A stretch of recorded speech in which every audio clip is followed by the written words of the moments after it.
I'll be checking out and waiting for those EPs in the album. So Yeah, man. Hey, I didn't even know that you made music. Like, I should have known, but I should have known. But I'm checking into some of your stuff. You had this album on Spotify. It's a long name. What thoughts I have in my head when I'm in the shower, or something like that. I'm still listening it. Like, there's some songs on it I like a lot. There's one of them you were talking about gold or something about that. I don't know, but that song I like. There's another one called Tonight. I like that. So I'm tapped in. Yes, sir. I appreciate it, man. Thank you for checking out the music. I'm working on my next album. It should be out either later this month or early next month. So Okay. I got new music coming on the way too. Okay. So I'm I'll check definitely your waiting. music out. You check my music out. And Definitely. what's up, and welcome back to an all new episode of Interview Nugs. I'm your host, ADC, and today I'm joined by the recording artist and producer, Icy Kash. How are you doing today? I'm doing good. I'm doing great. How are you doing? Oh, I'm doing good. Just Awesome. ready to get into these questions. Are you ready for these questions? Yeah. Just a bit nervous, but I'm ready. All right. No need to be nervous. It's just some questions. That's it. All right. This first one is an icebreaker. It's just to see where your mind wants to take this question. Yeah. How many holes are in a straw? How many holes are in a straw? You know, I'm gonna say one, but probably I could understand someone saying two if they're just looking at the openings at the end. But I'm gonna say one, and here's how I can say one, right? So here's an embarrassing story. Um, the toilet seat broke, and so I spoke to my uncle, like, okay, and then he bought me a new one, so I had to replace it. So if you know anything about changing the seat, there's like two holes there, one on the left, one on the right. So if you were like to put your finger or string through that hole, it won't come up out the next hole, if you get what I mean. So I guess you can do that on a straw. So you can see that you put it through one end, comes out the other end. So that's one hole. But I can understand someone saying two, you know. Mm. I like that. You have your own personal opinion on it, but you're still open to an understanding of other people's Yeah. I thought think I process. think I think the reason why they say it's two is because they're just looking like I'm looking at it like the straw is just one big cylinder. Maybe they're looking at a hole as just a circular region. For example, like I got this cup here, right? So maybe the hole is just this circle here, not the whole thing. So Hmm. for the straw, it could be like two of those. But honestly, if we're gonna go by that definition, it would mean like a straw is infinite holes then, because I could make an infinite amount of those circles along, But nobody's gonna say infinity for how many holes in a straw. So let's just stick with one. I like it. I like your open mindedness and understanding of other people. So I like that answer. All Thanks. right. This next question is, what would you attribute your success to? My success. Okay. All right. First, let me say this. I don't think I'm at a point in my life where, I'd say I'm successful, but I guess you were talking about like times in the past when I've had something successful or something going on good, right? So I would attribute that to mostly just determination and pulling through. Because a lot of times, like, there are things that I don't want to do. Like, I just don't want to do it, but I got to tell myself, like, okay, you have to do it. Or maybe there's something that I really like. And just by being determined and putting the time in it and investing, I get to see success. I get to see some results. So I definitely say determination or just pulling through, like following up. That would lead to that's led to the most successes in my life. Yeah. I like that answer. A lot of people, they when I ask them this question, they're like, "Oh, I'm not successful." Yeah. I mean, I guess in your head, you just have like that goal you're going towards, and you're not there yet. So you're not going to say you're successful. But yeah, I I mean, like that answer. It's another good answer. I like that one. All right. This next one is a deep question. How do you deal with fear? Fear.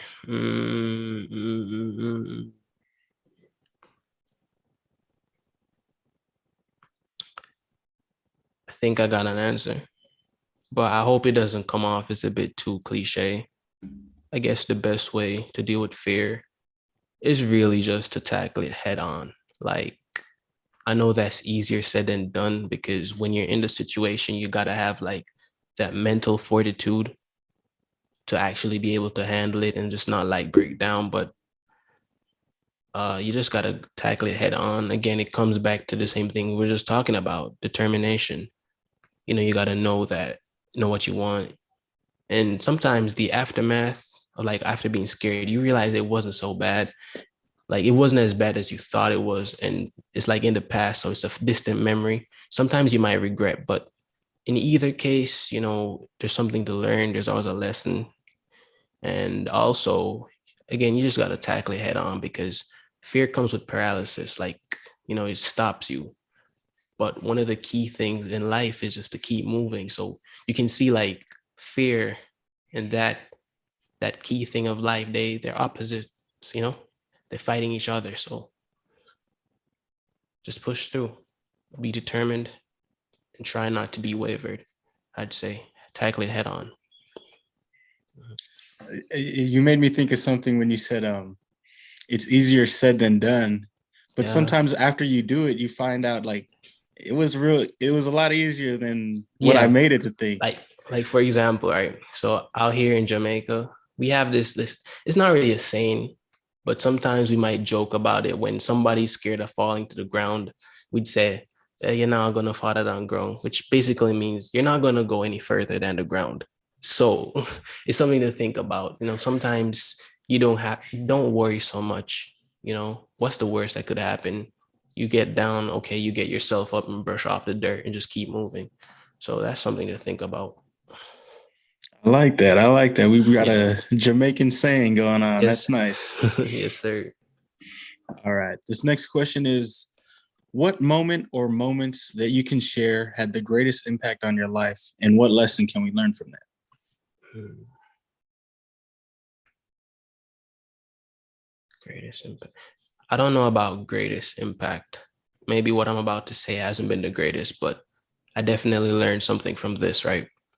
So a couple years ago, one of my bro's moms, she had like some hand in preparing this event basically for a community. And my bro was saying, okay, you should come through so that we can perform a song or two on stage. And I was like, okay.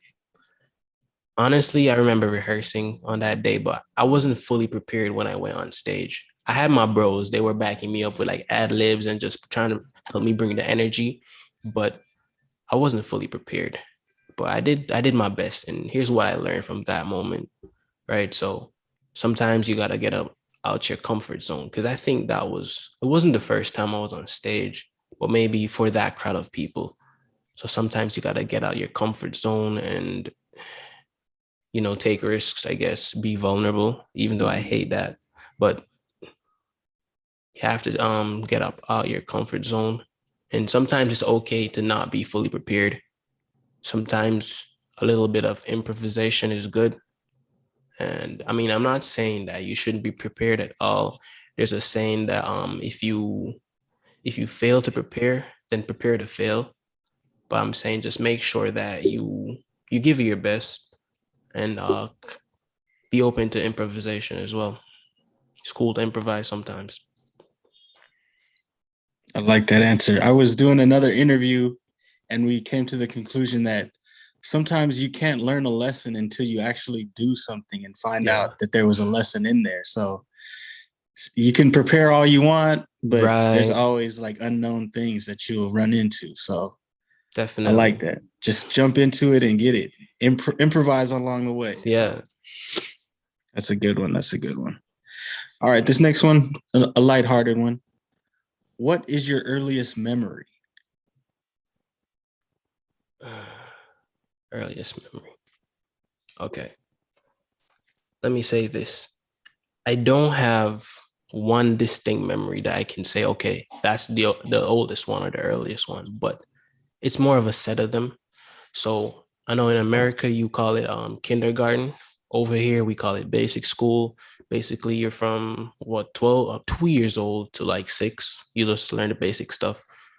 I used to go to a basic school, so things I can remember. My first graduation, the school was like also tied in with a church. So I remember walking down the aisles. My parents were there. I remember things like my dad picking me up from school. That was a good moment. I remember as far as my first crush, things like that. And there's this weird thing, like in class, like at lunchtime, we as the boys, we do this stupid thing where we had like the chairs. So like instead of the back of the chair, we'd flip it around to the front. And then we just, it's hard to explain, but we basically like start rocking the chairs and like moving it in the class is like a kind of race thing. So we just clear the desks to the side and all of that. We just do that. It was stupid, but we're just kids. So yeah. When you're a kid, you can make a game out of Right, anything. exactly. So Imagination is just unlimited. like that one. All right. This next one, another deep one. See where your mind goes with this one. If you could know the complete and honest truth to one question, what would you ask?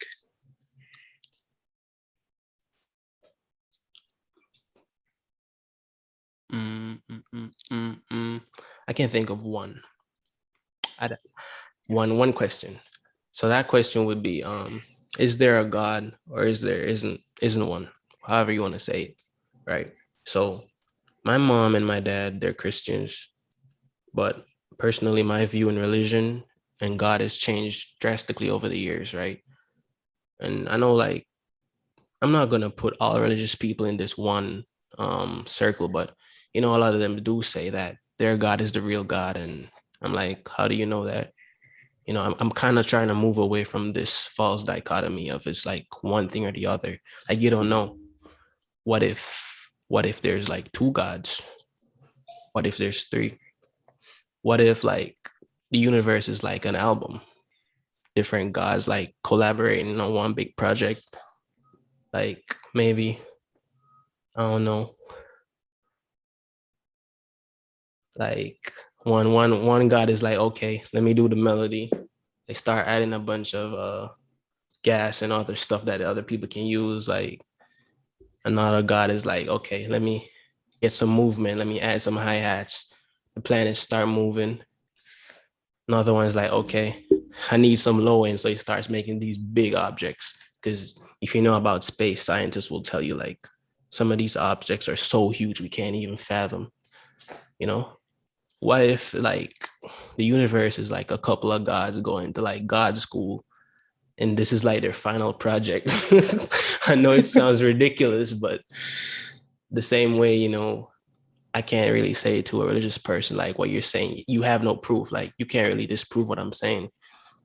So to wrap it up, I'd also want to know like the characteristics of this God, like maybe simple stuff like is it a he, she, non-binary? I don't know.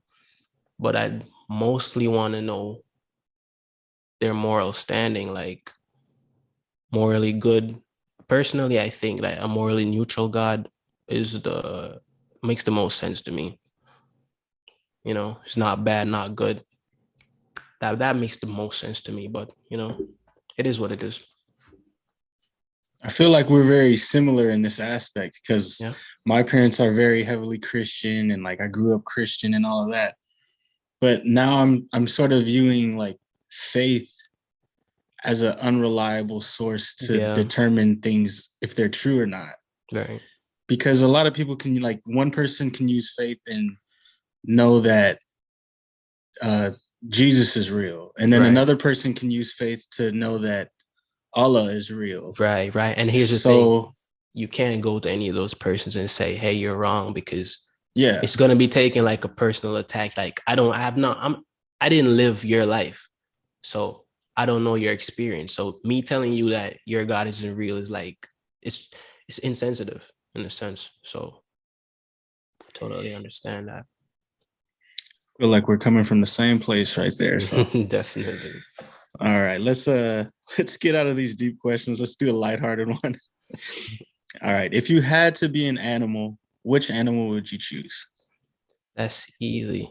That's easy. I have two choices. So the first one would be a cat. Because all they do is just eat, sleep, and be cute all day.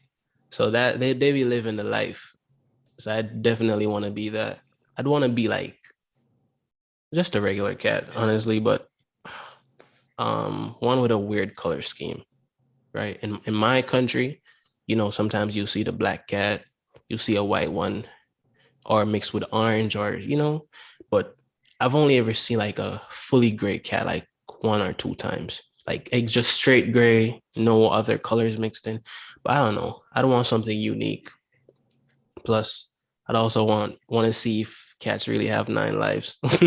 I know it's not true, but let me dream.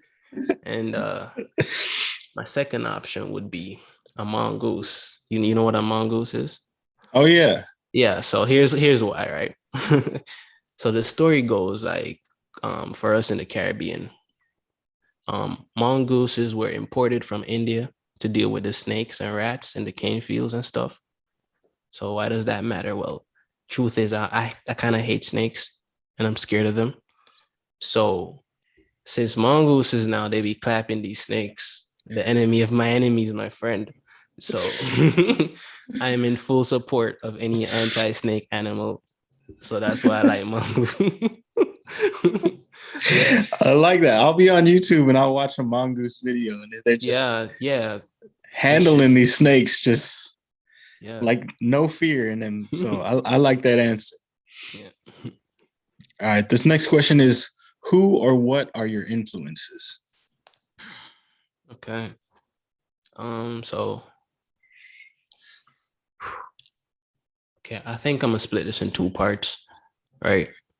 So let's talk about my rapping, right? So two main influences I would attribute, at least in the past, or from when I was just starting, I'll say Lil Wayne and Meat Mill. So I remember listening to Lil Wayne. So I used to use autotune heavy on my vocals, like just plaster it completely. Lil Wayne he's known for like his one-liners. So most of my old songs didn't really have direction. They were just like a bunch of like one punchline after the next. Yeah, me trying to sound cool.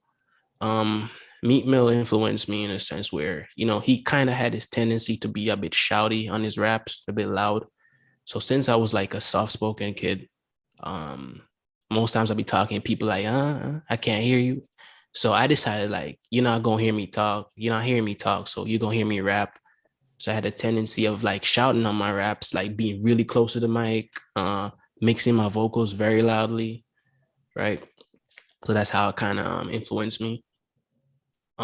These days, my main influences when it comes to like rapping, these artists one is called Saba, another one called No Name, a little bit of Mick Jenkins, Smino, and his producer Monty Booker. They're tied to the Chicago scene. I mean, Smino is from St. Louis, but they're known in the Chicago scene like that. So I really like what they're doing. Kind of have a mix of gospel with some soul, with some rap, stuff like that.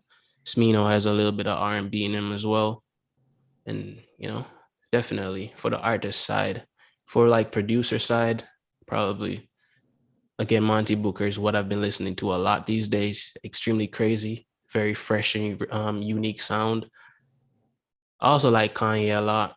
Definitely, Kanye's in my top five, but my influences are slightly different from my top fives. There's some overlaps, and who else? Metro Boomin, definitely. I was heavy into trap music. I still am. So I really liked in the older days. He used to do a lot of weird stuff. Was really into that. And the list really goes on, honestly. I also like producers who sample as well. Sampling is really cool. So guys like Madlib and The Alchemist have my respect. So yeah, it's really a lot, honestly. A lot of influences. I think that's a problem. I listen to a lot of stuff and I keep like, okay, he did that cool thing. I want to do that cool thing. And yeah, it kind of just mismatch, but yeah. I don't think that's an issue. That's not a problem. I'll hear something like from a commercial and it'll give me some inspiration. So just wherever you can pull that inspiration for your creativity, it's you got to get it where you can get it, right? Definitely. All right. This next question is, what is a secret that you wish to share that could improve the lives of the people watching?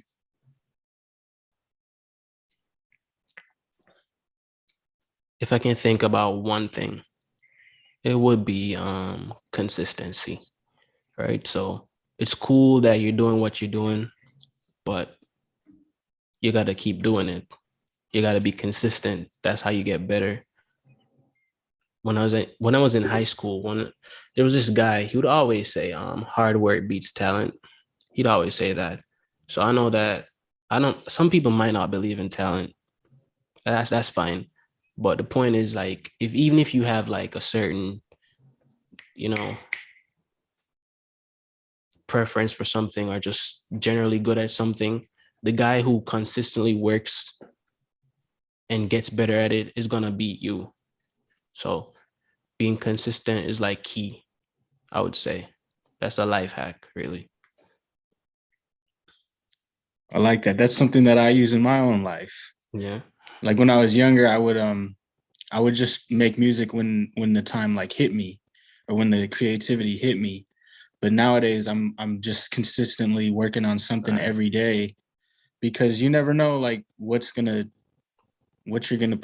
pop in your head for an idea, and ideas you just lose them sometimes real quick. So it's always good to just consistently, like you Right. said, work on your craft. So Totally agree. Like sometimes you can't wait for inspiration. Sometimes you have to make your own.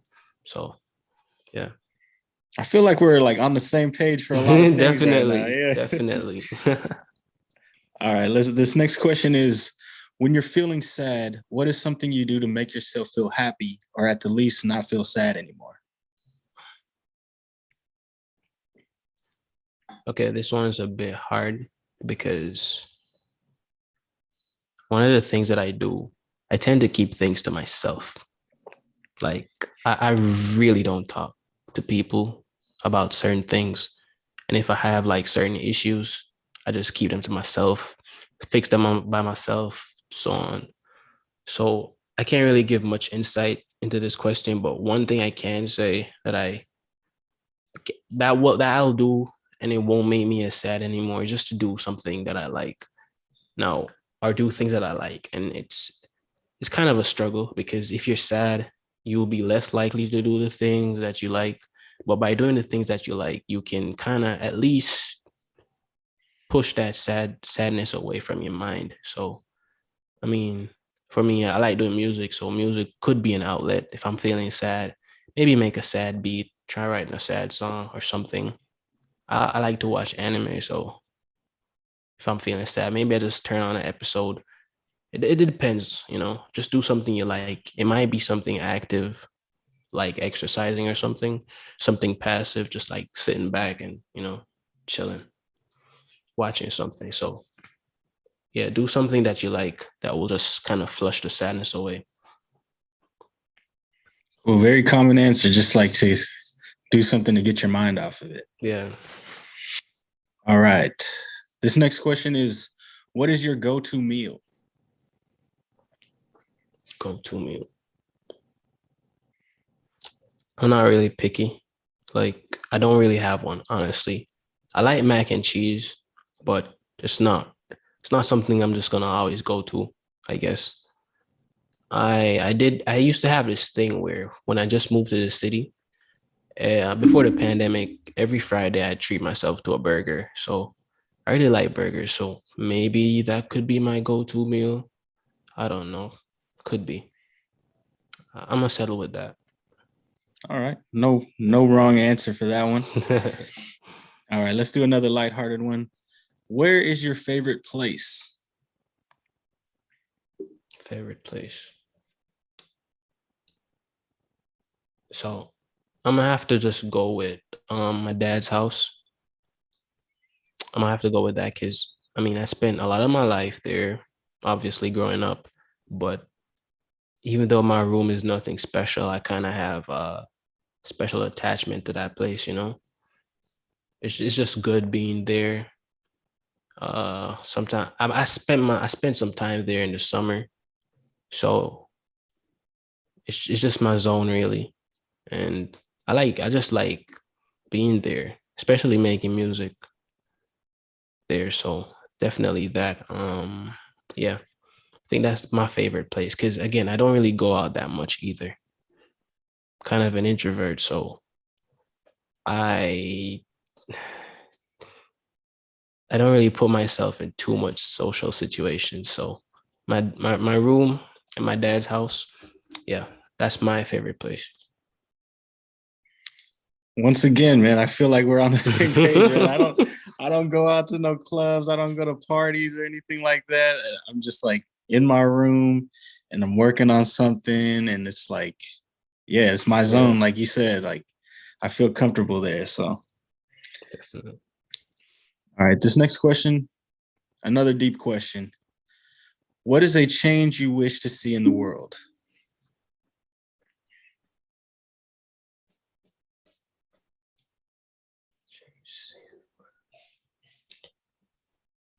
Um, Let me go with more people showing more love and being more understanding to others, and probably also more critical thinking. So let me start with the first one. I understand that everyone has their own opinions, obviously. My opinion is not more valid than yours, vice versa. But I feel like these days we have a lot of disconnects between each other. Like there's this saying that you hate what you don't understand. I fully believe that because I've been in situations where that's happened. So I think that if we're gonna, well, one change I want to see is people just try to understand the other person. Be more, what's that word? Empathetic, I think. Yeah, try putting yourself in the other person's shoes a bit more. Maybe you'll understand how they feel. I mean, you can't feel what they feel. You're not them, but you can, empathize and say, okay, I see where you're coming from. Let's do this then. Or instead of just like brushing it off. And I think that that ties into critical thinking, you know, they say, look before you leap. So I think we need to do more of that as well. Put a bit more thought behind the action, especially now in this world. Everything is kind of fast food, get it now, do it now. Seems like nobody's like slowing down for a bit and just thinking about something before you do it. Like, what are the consequences? If I do this, how does it affect them? It's like everyone's like, I do this, I get this. That's it, not really thinking. So That's good. I have a follow-up question, but you basically answered it already. It's you what sure? can what can you and I do to make this happen? But yeah, if more people were more critical and with their thoughts, Yeah, yeah, then we would have more understanding and yeah. I think I think another way we can like make that change happen is like leading by example, being, taking the initiative. Because not I'm not okay. Let me just give a quick story about how I started making beats, right? The reason I made beats is because I was in the streets. I heard a cool beat and I was like, okay, how did they do that? So I started researching how to make beats. I was at the cafe, I was at the library every day, just searching up on Google, beat making software, trying out stuff. So what am I saying? The actions of other people can inspire other people. That's like common knowledge. So if maybe this one man can't change the 8 billion people in the world right now, but maybe if I act in a manner that inspires the people around me, they can do the same, inspire the people around them and the people around them. And it's like a chain reaction. You cover more ground. So that's one way, I think. That's one way. I think that's an optimistic look at it because the way the world is going now, I'm sure you can agree most people will just be like downers and pessimistic, like but that's one positive outlook, I guess. I like your view on this because a lot of people they'll say like, "Oh, if I can change the life of one person," but if you look to that one person and then they change their life, and then they change somebody else's life, it's like this big chain reaction. So Yeah. I never thought of it like that, you know. So that It was a good answer. it kind of like that just reminded me of this meme that I saw, right? It was like in time travel movies, they were saying like when people come back, they were so cautious about doing small things because they were so scared it would change the timeline and stuff. But we don't really take that action like in the present. We don't say, okay, doing these small things will build up to something bigger. So I guess it's the same thing when you say about people not thinking they can change the life of one person because they're saying one person, that's a small thing. It's not gonna do nothing. So I totally understand that. And you're blowing my mind right now. I because that's so true. Like when people like time travel movies, they go in the past like, "Oh, don't touch this or don't do Right. that." But if we look at our lives right now, it's like we're in the past right now, and like we can affect the future. So, dang, you just like blowing my mind right now. You're making me think about things I never thought about. So that's good. I like that. All right, this next question. Let's get to the lighthearted question. Um, what is a superpower you wish you had? Superpower. I can think of two. So first one, the name is Icy Kash. So obviously I would like to manipulate ice. That would be cool and chill, pun intended. But yeah, definitely. Another power might be invisibility. I mean, I'm not gonna do like stealth operations or anything, but just based on my reserved personality, I kind of want to like not be seen and just move in silence. So I think invisibility would be something cool for me. So those would be my top two. If I was gonna pick a third one, maybe controlling electricity.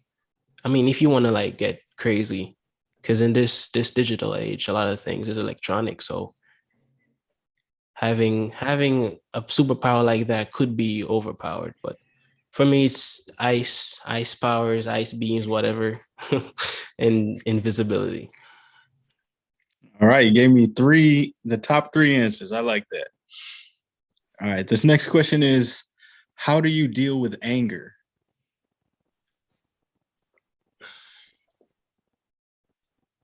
Okay, so this one's a bit. I don't want to say a bit layered, but let's dive into it, right? So there's two ways I generally deal with it.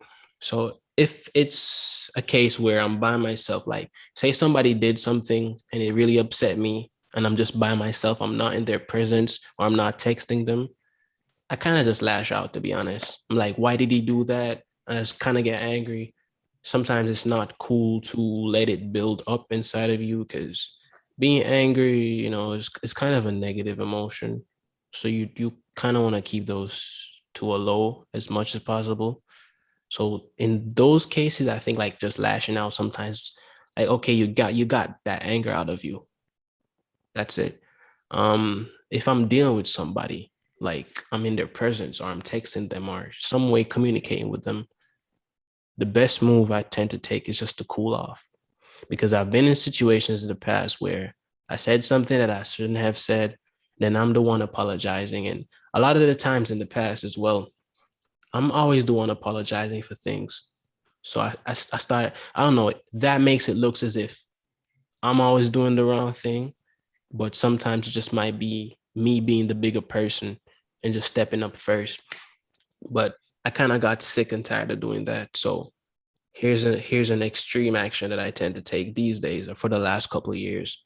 Is just kind of keeping interactions to an all-time low. Like, I mean, I'll talk if I need to talk, but like sometimes I just don't talk to people because in my mind, like if I don't talk to you, there's no grounds for any conflicts. So if I don't say anything to you, you can't get me upset. I can't get you upset. And, I think this is a flawed approach. Definitely, I should be able to criticize myself, but it has worked to some degree. So I guess I'm not throwing it out the window as yet. Yeah. So it's working, but Yeah, it's working, but it's not the best solution maybe it's just the best solution for now until you for now. figure out your way of dealing with people like that. So Definitely. I like that, man. You got a lot of well thought out answers, and I'm I'm liking trying. this interview. I'm trying my best. I mean, it's an interview, so just let it out, let the thoughts out, things you wouldn't normally say on a day-to-day basis. All right. This next question is the last of the interview questions. And you Okay. kind of touched on it with some of your answers already, but what made you get into what you do? Okay. All right. Okay. So let me just recap, right? So I started making beats first. So as I already explained, it was really just me out there in the streets, heard a really cool song with a cool beat, and started saying, okay, I need to learn how to do that. And I put in the time and the research. I got my first laptop when I was about 11. I think my auntie from England sent it to me. And then when I was 12, I started looking into how to make beats. So here in Jamaica, we have like, let's just say the two main genres.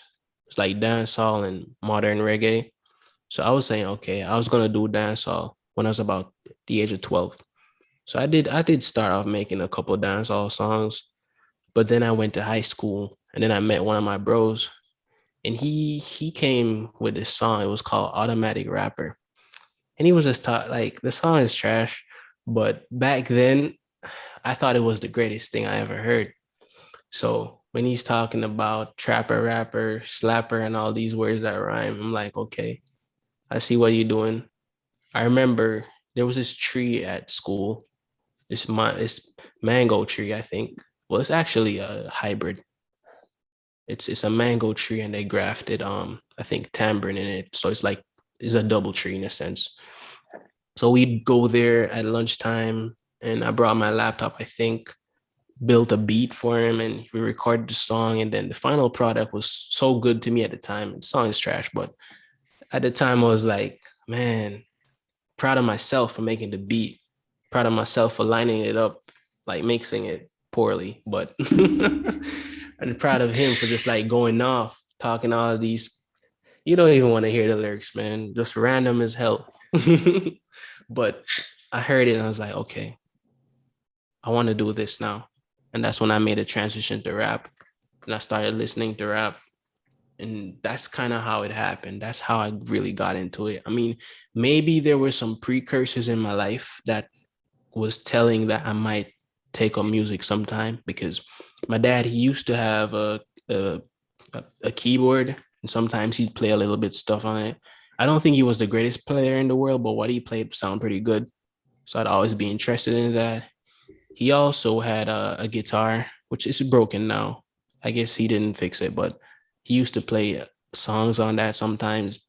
And as I grew older, he actually showed me a little notebook he had that he used to write songs for my mom. So I'm not saying, I don't know if it's genetic, but the fact that maybe what he was doing has sparked a little interest in my mind from a young age, especially with singing, honestly. If I could sing the way I wanted to sing, maybe I wouldn't rap, but yeah, that's how I got into this. I like that.